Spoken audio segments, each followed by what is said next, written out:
Hey, what is going on, guys? RvzStealth here, and in today's video, we're going to be taking a look at some new sleeper OP or underrated picks for patch 7.6. So basically, these are champions right now that are pretty strong for the roles that they are supposed to be played in, but they really don't see that much play. Their play rates are usually below 5%. So with that being said though, guys, let's get started.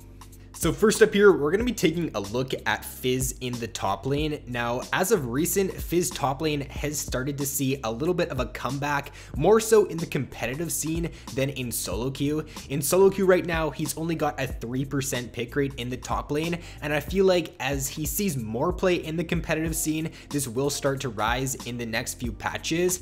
The main, or the build that a lot of people are going right now on top lane Fizz is they're rushing the Trinity Force, and then their second item, it usually does depend on the situation. If they're snowballing really hard and they just want to continue to build damage, then a lot of them will build Blade of the Ruined King.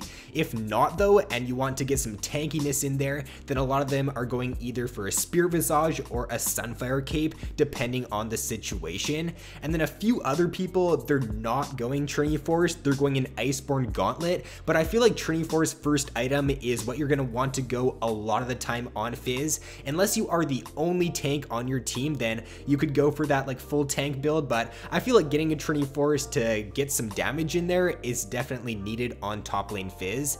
Now what a lot of people are taking on him as well is the Ignite and Teleport.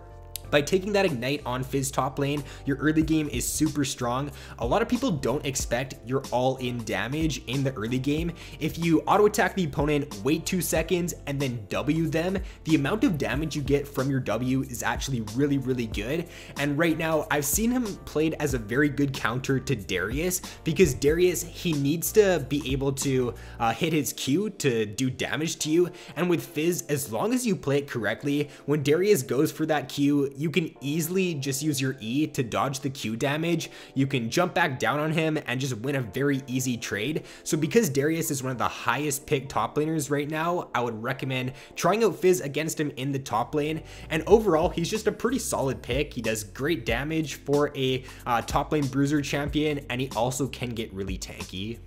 Next up here is going to be a jungle pick, and it's going to be Twitch in the jungle. So Twitch jungle has gotten a little bit stronger over these past few patches, mainly because of the changes to Blade of the Ruined King. When you do factor in the percent health damage you're getting from the Blood Racer, as well as the percent health damage from Blade of the Ruined King, you're going to be doing a load of damage as Twitch in the mid game, as long as you don't get smashed in the early game. I think that in certain situations, Twitch jungle can be super strong, and if you know how to play it correctly, you can destroy the early game and you can snowball super hard. So because Blade, it's a lot stronger as a rush item now, and because Twitch just synergizes really well with it, I think he's a lot better in the jungle. Now Twitch jungle, it obviously does have his weaknesses, so it's not something that I would blind pick a lot of the time. If the enemy does end up picking someone like a Lee Sin or a Rengar or someone that has a great early game, then you're not gonna usually be able to do too well in the early game.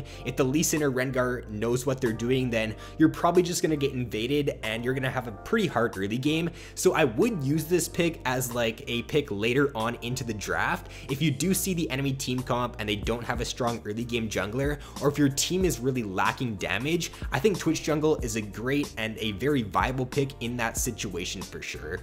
And just so you guys don't think I'm totally trolling with this one here, when doing the research for this video, there's actually some really high ranked Twitch jungle one tricks on the NA server, and I'm pretty sure there's one trick Twitch players on other servers as well, but I did find that there's like 2 Diamond 1 players who have like 66% and 77% win rates on Twitch jungle. So obviously, if you can play this champion well, he does have a lot of potential in the jungle, and I will put up those accounts on screen here for you guys if you do want to check them out.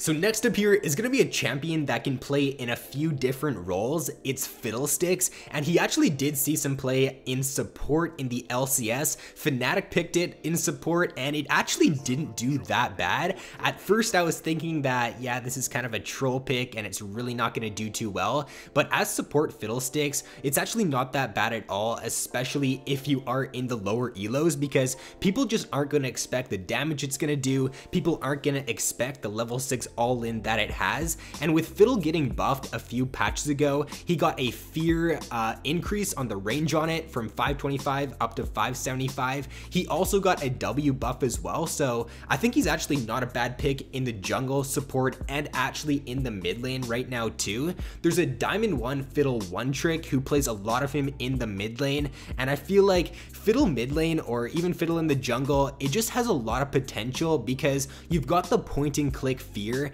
and if you're playing him, say like in the jungle, you rush Moby boots, it's so easy to get your lanes ahead as Fiddle. You just come in with those Moby boots, you fear the opponent. As long as your laner does have some sort of crowd control to follow up with, it should be a free kill a lot of the time. Also, if you play him in the mid lane, then he just has the ability to set up ganks super easily with that fear. You walk towards the opponent, you point and click fear them. After your fear is about to run out, you silence them so they can't flash, and a lot of the time you will just pick up a very free kill, and people just won't expect what Fiddlesticks can do because he's not played at all. He's got like a 1% pick rate in the jungle. His mid pick rate is like 0.5%, so he is a little bit more of a cheese pick, but it does have a lot of potential if you know how to play it.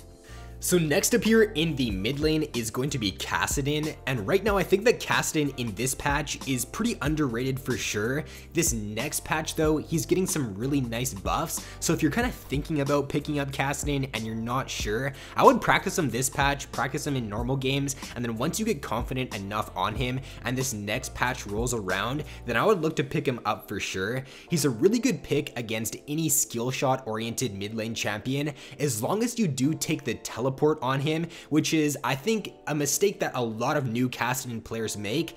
35% of Kassadin players take Ignite on him, 58% take Teleport, and then some take like Exhaust and Barrier. You want to take that Teleport on Kassadin mid because your early game, it does struggle a little bit against ranged champions. As long as you can survive the early game as him, if you can sustain the early game and keep up in farm, once you do hit level 6, you can easily outplay a lot of AP skill shot mid lane champions. It's just getting to that level 6, that's the hard part on him. So don't take Ignite on Kassadin mid. It's not really going to help you out that much unless you are in a matchup to where you know you're not going to get bullied. If you're in like a melee matchup and you're super confident that you can like all in and get a kill in the laning phase, then I'd take Ignite over Teleport. But in like 95% of situations, I would take that TP over the Ignite. Now, a few matchups that I would try to avoid though on Kassadin is like Talon or Zed, because those champions can definitely abuse your weaker early game and they can easily just all in you and like one shot you in the early game. I wouldn't really like blind pick Kassadin. This is why like he's usually not high up on my mid lane tier list, because he does have counter picks, but if you can pick him in the right situation and you're a good Kassadin player, then you are going to do pretty well on him in this patch and especially in the next patch.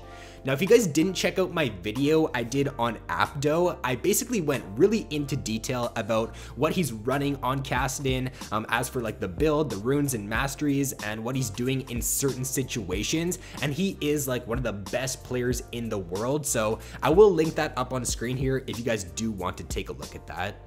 And then the final champion we're going to take a look at in this video is going to be an AD carry, and it's going to be Kalista. So right now in this patch, I think this is one of the first times in the last few months that Kalista's actually been in an okay spot, and she's actually pretty viable right now if you've put the time into the champion and you know her strengths and her weaknesses, and you can take advantage of her strong early game. I think that if you can pair her up with a good aggressive support champion, you can snowball the early game super hard. Your Ren damage in the early game is gonna outtrade a lot of AD carries, and if you're playing with someone like a Thresh, for example, if he gets that hook off in the laning phase, then you are going to kill that opponent. Even if they have flash up, a lot of the time, because of your Ren slow and because of your mobility with your passive, you're gonna be able to get that first blood. You can't play passive though if you're gonna play Kalista. I think that if you just sit back on Kalista and you play for like the late game,